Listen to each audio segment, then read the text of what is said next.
Welcome, everyone, to another episode of Mastermind Mastery.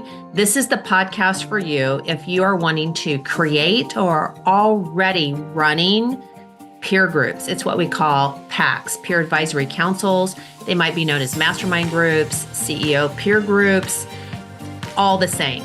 But this is the podcast if you want to run better PACs, that you want to be better at being a moderator, you want to up your game, learn advanced techniques, hear from myself as well as guests, what works, new concepts, trends, techniques.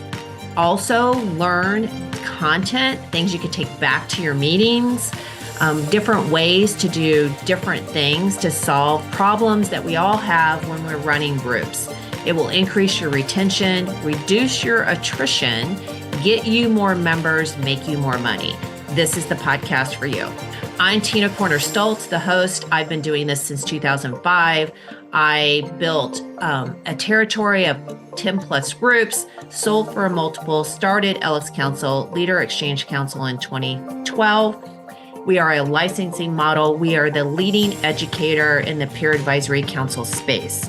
We have the podcast. I have a licensing program with certification. I've written 2 books. So today, when you hear this episode, each and every week, it's a new podcast where we dive deep into a topic for 15, 20 minutes. One week, it's me doing a deep dive on all the experience and insights from not only today with our entire licensed partner community or the past, what I've learned along the way, but we also have guests that are out there doing groups today that share their insights and new concepts. So let's get started with today's episode. So welcome everyone to another episode of Mastermind Mastery. I'm your host, Corner Stolz, and I am thrilled today to have not only a guest that's very near and dear to my heart, but a topic that is essential for you guys to listen to, particularly if you're thinking about whether running PACs are the right profession for you, the right work, as lack of a better word, we're going to say, or if you're already doing them today, are you doing them with these 5 key things you're going to learn about how to be a good moderator? And I couldn't have anyone on this show that really knows this topic, I think, extremely well than Bill Clark. So Bill, welcome to today's show. Thank you for being the guest. Thank you, Tina. Of course. So Great to be here. Yes. Now, Bill is based in Baltimore. We got to know each other when I became a franchisee of the Alternative Board, and we were competitors, and Bill was very well known in the area with Clark leadership. And here I was starting the Alternative Board, and we were kind of what I would call competitors next door to each other in many ways, So we actually found out that we were more comrades than competitors. And Bill really taught me a lot about the skill of moderating. And we collaborated. We even started and ran a couple of groups together, which was super fun. But Bill has really been in this industry for so many years and understands the nuances, the technical aspects of what he's going to call this work. And whenever Bill and I really started to get to know each other, he would always refer to the work that we do. And what does that mean, the work that we do, right? And this is very meaningful, impactful work that when you get into this profession, that you have a big responsibility to do it well with your clients. And so in today's episode, Bill's going to talk about 5 key things that you must know how to do and do well as a moderator. So we're going to dive into them right now. But Bill, would you just add a little bit more color commentary to your background for our audience so they have a better feel for that you're really an expert in this area and they understand that background, and then we're going to jump into your top 5. Well, first of all, thank you, Tina, for having me here this morning. But the first thing I would say is I'm 84 years old. You're 84 young. You're 84 young. young. I've spent a lifetime being an entrepreneur. And I've either grown, started, or sold, bought 8 different businesses in my life.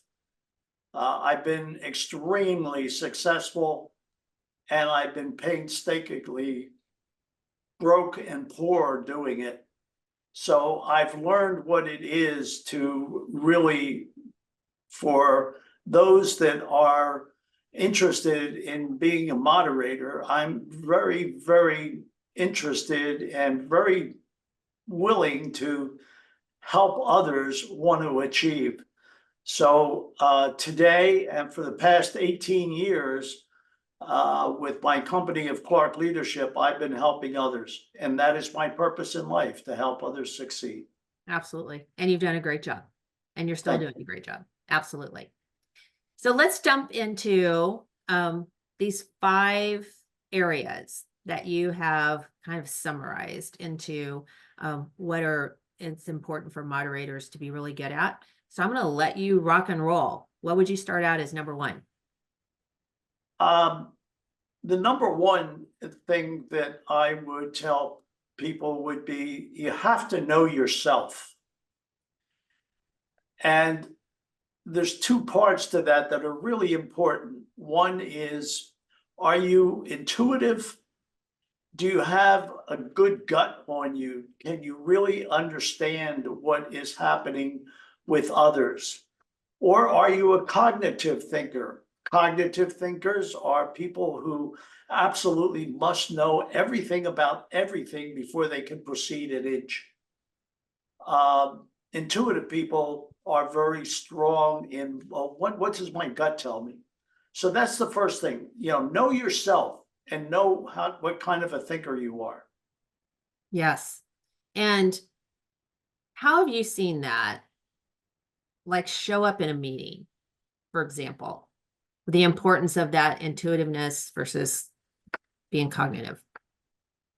Well, the intuitive person is the person which really goes to what I call the second part of what I would talk about, which is the ability to read the room.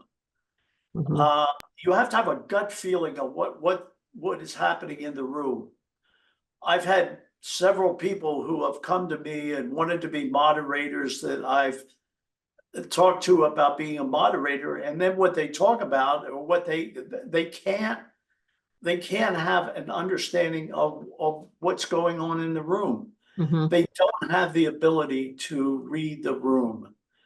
And you have to have a sense of what's going on in the room, who's being distracted, who is paying attention, to be able to call people out on that. So you have to have that ability.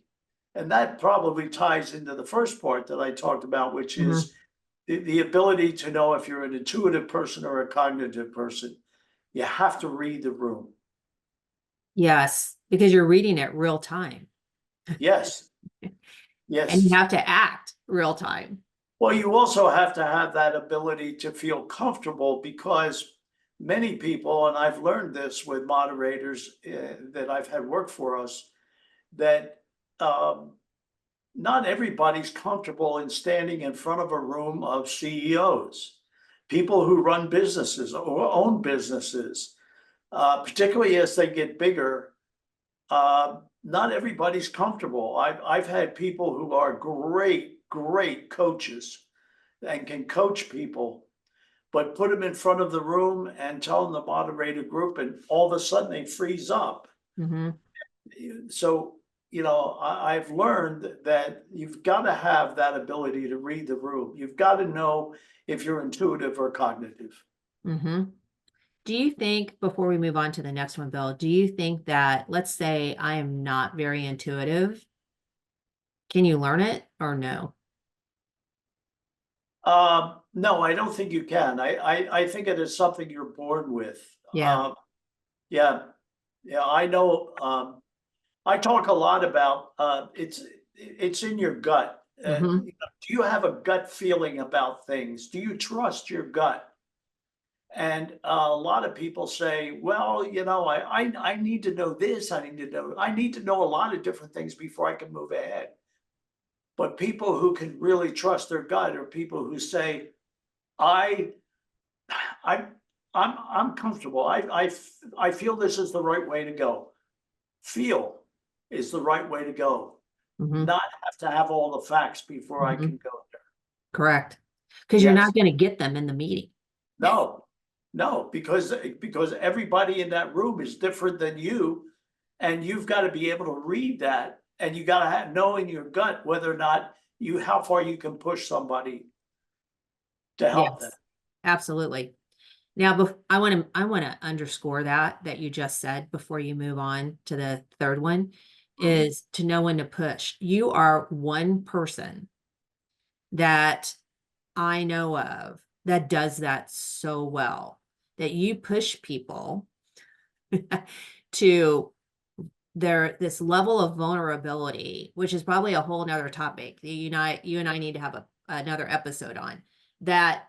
When I've been in the room with you, when you've done that, I have been uncomfortable. I'm like, oh my gosh, he's like really pushing. But your intuition to know that person can handle it is what that's all about. And that is what makes their experience, right, so much better because you have seen how your intuition and pushing them and knowing that what they can handle, a better word, because most people won't go that far.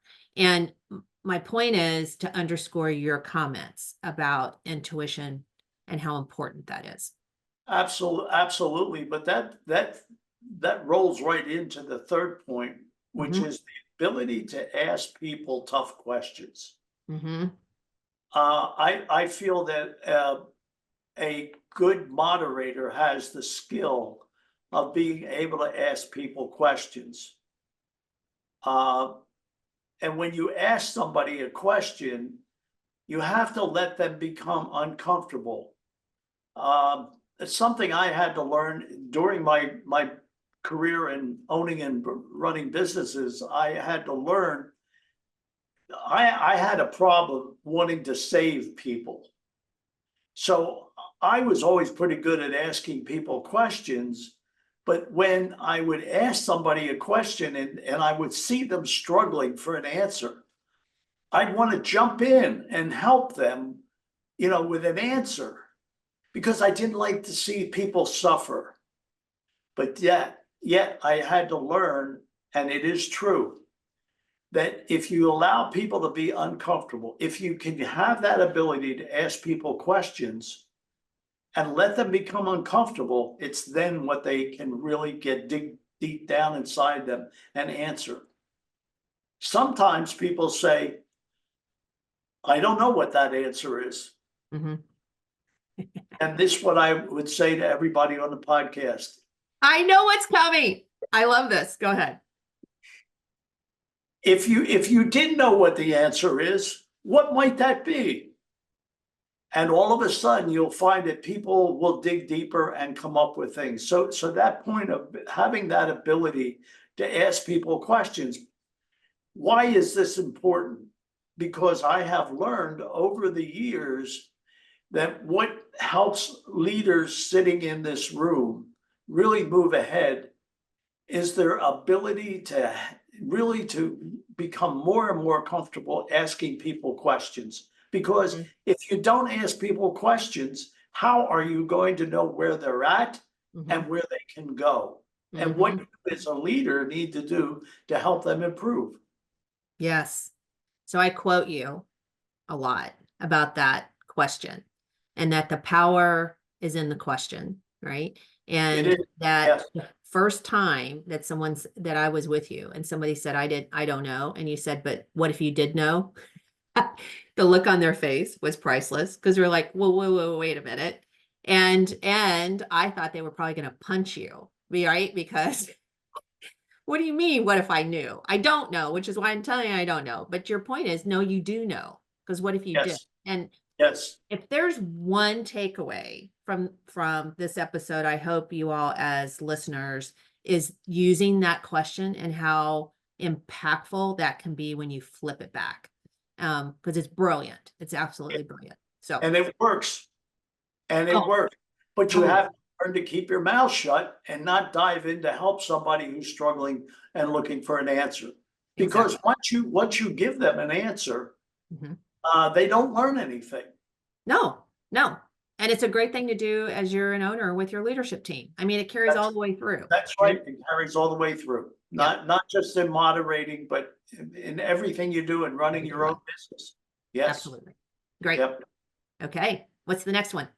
Next one up is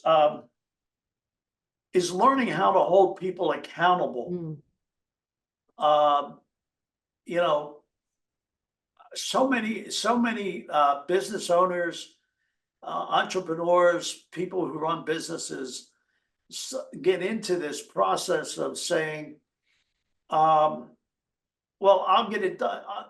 I'll get it done by next week." Well, when by next week? Um, and then what time next week? What day? When? mhm. But it's all learning to hold people accountable. Um, I can remember one particular situation where somebody said, well, we were discussing an employee that was not performing for a client.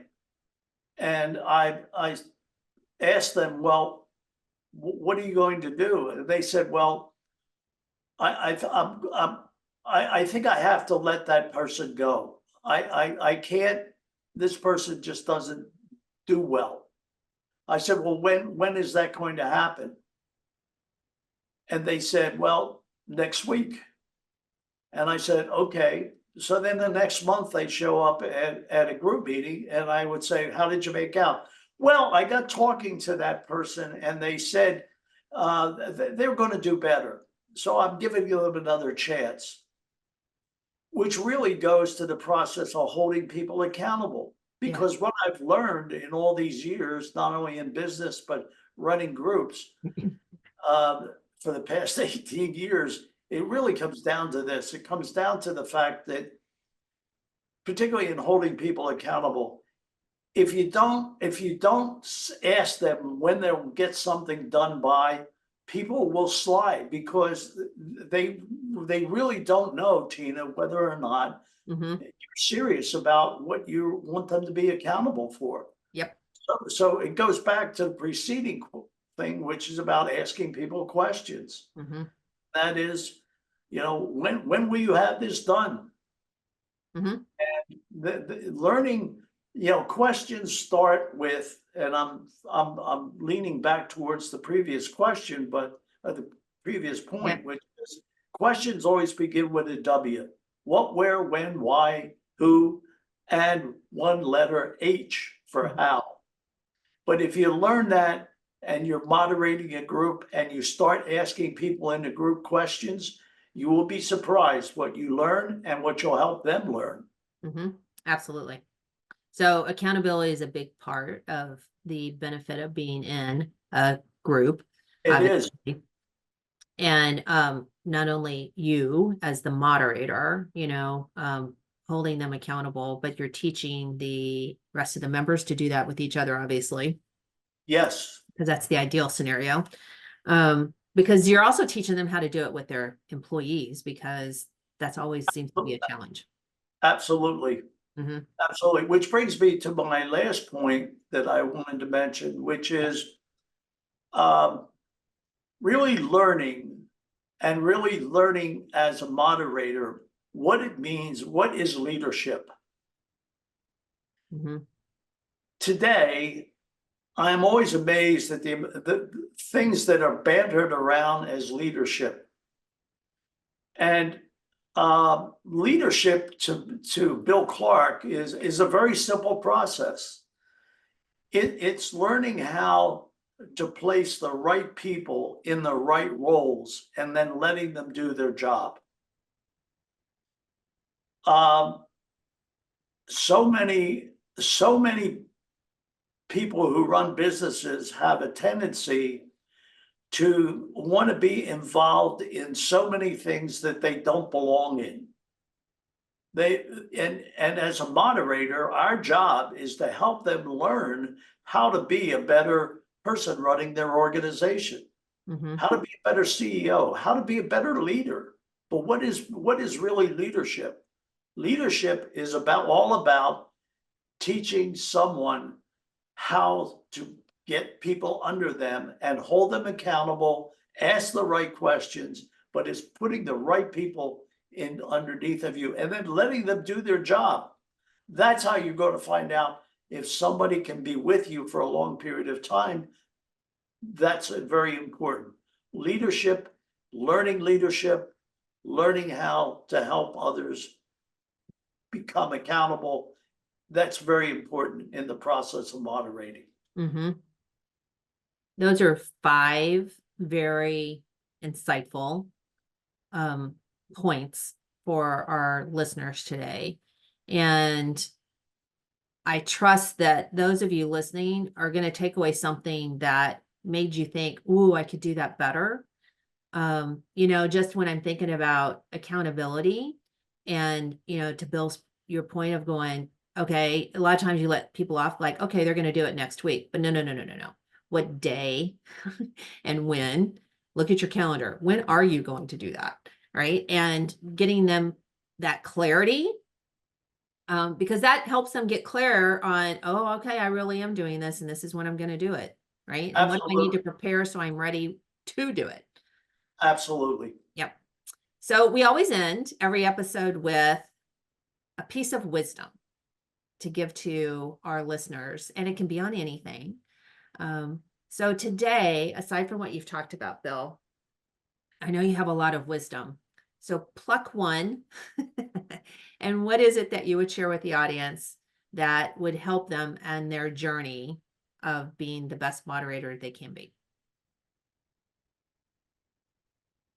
I would say the piece of wisdom I would want to give to everybody is to really learn what your purpose is. This is noble work that we do, very noble, helping others succeed. And people often ask me, why at this age, Bill, are you continuing on with the work you do and the people that you work with? And I say for one reason, I've dedicated my life now to helping others succeed. And it is a noble profession. And you can do it.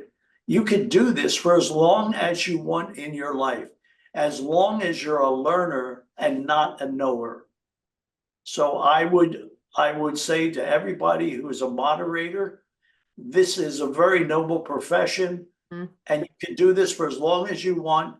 Keep yourself being a learner and help others succeed. Right. So know your purpose. And if you don't know your purpose, what if you did know? Exactly. Right. There you go. Excellent. There you go.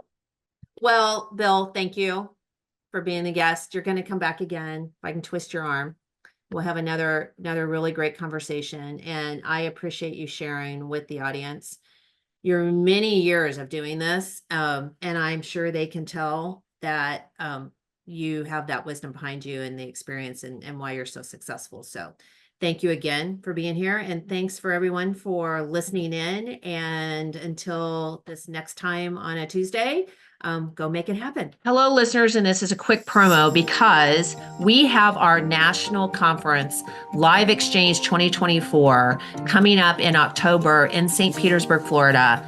One day you can attend for a mere $500 and interact with your peers, others that are running groups, network with them, find out best practices, all those challenges that you're having, get insights that can help you personally, in addition to hearing a phenomenal list of speakers. I will open up that day with some insights in regards to moderating, and it will turn it over to Vern Harnish, who, if you do not know him, he's the one who founded Entrepreneur Organization. He understands peer groups extremely well, and he runs Scaling Up. You will take away phenomenal information that will help you run your groups not only to scale your own practice, but to help your business owners in those groups with the content Vern is going to share. You will also hear on 2 other subjects. One, about the importance of preparing your members for exiting the business, whatever that transition may be, and how do you do that.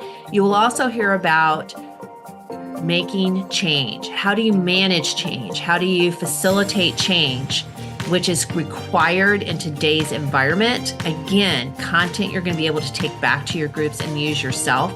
And last, we're going to end it with Horse Soldier and 12 Strong. So if you don't know that story, that is the 12 soldiers that went into Afghanistan on horseback prior to us invading Afghanistan. You will hear their story about leadership and how they have transitioned that into a phenomenally successful bourbon brand called Horse Soldier. And you will hear how they have scaled that business. And we will end the conference with bourbon tasting. Again, a very packed day.